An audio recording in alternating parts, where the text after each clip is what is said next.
Assalamualaikum warahmatullahi wabarakatuh. Saya akan mencoba mengerjakan tugas mandiri ya tentang pengembangan diri dari resiliensi dan SAM-R ya. Substitution, Augmentation, Modification, and Redefinition. Ini saya lakukan untuk sebagai presentasi saya telah melakukan ini ya. Ini sebenarnya rencana ya, jadi ada template yang diberikan oleh portal Guru Belajar agar saya mudah untuk menjelaskan rencana saya dalam suatu pembelajaran. Nah ini ya, di sini instruksinya saya akan membuat plan perjalanan pertama pengembangan diri saya dalam praktik e-learning dan mengantisipasi tantangan yang akan saya hadapi dalam perjalanan pertama tersebut. Dan saya menggunakan template ini, saya copy kemudian saya isi untuk melengkapinya. Nah ini ya, saya Dewi Fitrianti SPDSI, saya mengajar di SMP Negeri 4 Kelari. Bagian 2, itu tadi data pribadi, bagian 2 rencana umum. Ini.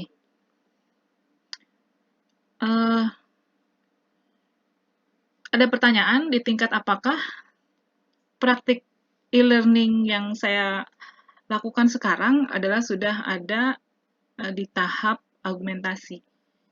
Ya. Kan ada 4 ya. Substitusi, augmentasi, modifikasi, dan redefinisi. Nah, saya berada dalam augmentasi. Nah, kenapa? Karena saya memiliki potensi yang sudah lebih mengenal teknologi yang digunakan.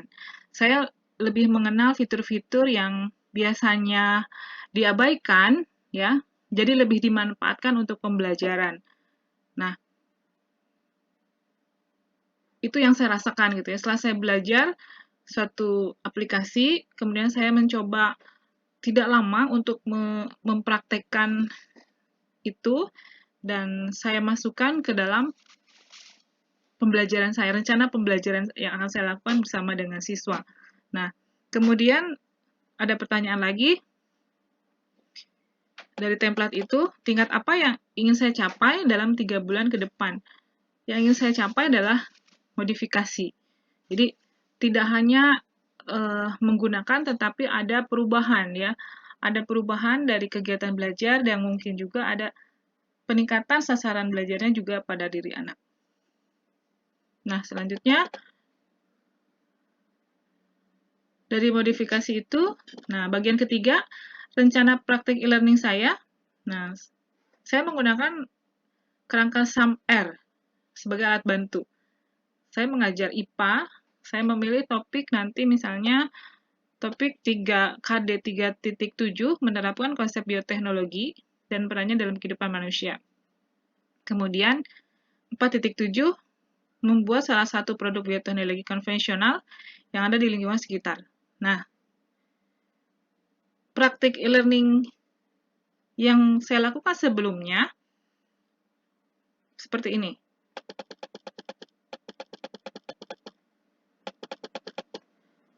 Sasaran pembelajaran.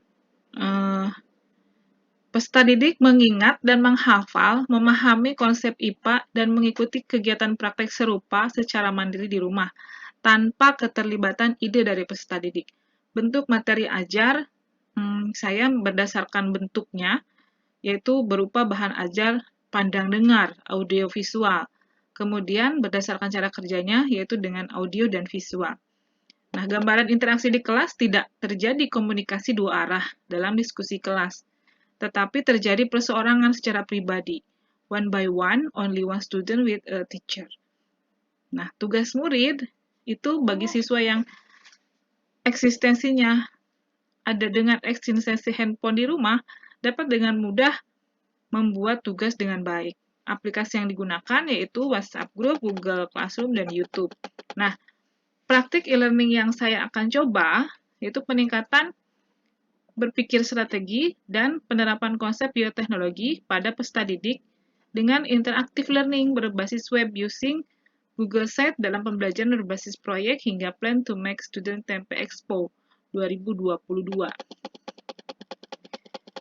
Nah, sasaran tingkat berpikir pada siswa yang ingin saya rangsang kepada murid adalah strategi berpikir strategis gitu ya, tentang materi ajar, dan berpikir strategis dalam menerapkan materi ajar tersebut. Aplikasi yang saya gunakan adalah untuk mencapai berpikir itu adalah menggunakan Google Sites. Tentu saja dalam Google Sites ini, nah, saya menyusun bahan ajar. Nah, gambaran secara umumnya adalah ini. Saya menyusun bahan ajar digital berbasis web dari Google Sites. Dengan Google Sites ini saya dapat menyisipkan dokumen, video, presentasi, Google Form, kuis, quote, motivasi belajar untuk siswa walaupun belajarnya secara daring. Saya setting bahan ajar per pertemuan untuk setiap KD. Jadi ada beberapa pertemuan untuk setiap KD.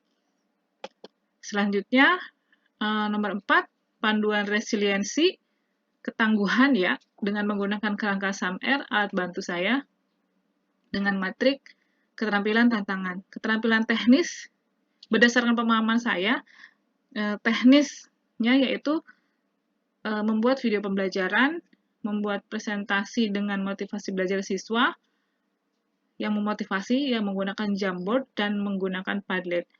Keterampilan pedagogis, yang harus saya kuasai adalah blended learning. Nah, demikian presentasi tentang ini, dan selanjutnya tantangan yang akan saya hadapi nanti itu perbedaan profil apabila kan untuk melangkah dari augmentasi ke modifikasi itu tidak bisa guru itu bekerja sendiri. Saya harus berdiskusi dengan rekan guru yang lain untuk mendapatkan kesepahaman ide. Dan nah, ini adalah tantangan yang akan saya hadapi. Perbedaan profil adaptasi teknologi setiap guru berbeda-beda. Tidak mudah mengajak guru untuk duduk bersama untuk membicarakan upaya menyamakan persepsi mulai dari mana adaptasi teknologi berawal. Nah, kemudian komunikasi yang masih terbatas ya. Nah, cara saya mengatasi tantangan tersebut adalah mengajak guru-guru duduk bersama tanpa mengedepankan ego masing-masing. Jadi, memposisikan kita dalam memposisikan kita ke titik nol gitu. Titik nol dan membicarakan, mendengarkan setiap kendala yang dihadapi guru dan berusaha memecahkan bersama setiap hambatan adaptasi teknologi khususnya ya. Nah, mungkin itu secara teknis yang sudah 2 tahun ke belakang kami hadapi. Untuk pembelajaran daring ini, kita dipaksa untuk beradaptasi dengan teknologi yang demikian kompleks, harus membuka laptop lagi, memahami tutorialnya, dan sebagainya, dan itu tidak mudah gitu untuk beberapa guru. Nah, itu kan perlu ketangguhan seorang guru, jadinya saya harus mendengarkan setiap kendala yang dihadapi guru dan berusaha memecahkan bersama setiap hambatan adaptasi teknologi. Khusus itu, tidak yang lain ya. Mengenai emosi dan lain itu bisa di-manage ya. Emosi, ego itu bisa dikendalikan oleh diri kita sendiri kalau memang kita punya keinginan rela dan ikhlas untuk membantu satu sama lain. Kemudian mengajak personal yang lain untuk mengukur adaptasi teknologi yang dimiliki saat ini untuk memulai suatu perubahan, ya, perubahan pola belajar mengajar yang diperbarui untuk peningkatan kegiatan belajar siswa secara daring. Jadi tadi yang tadinya hanya satu arah gitu ya, penyampaian materinya sama dengan seperti kita menggunakan papan tulis, kita ceramah dan lain-lain, tapi ini ketika diskusi itu anak yang merdeka gitu, mengemukakan idenya. Jadi kan selama ini saya berusaha memberikan konsep gitu.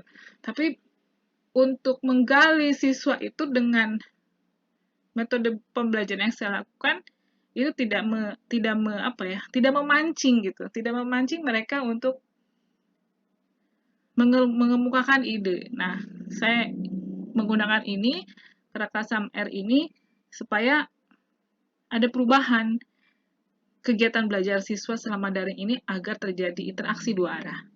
Itu. Demikian presentasi saya. Terima kasih. Wassalamualaikum warahmatullahi wabarakatuh.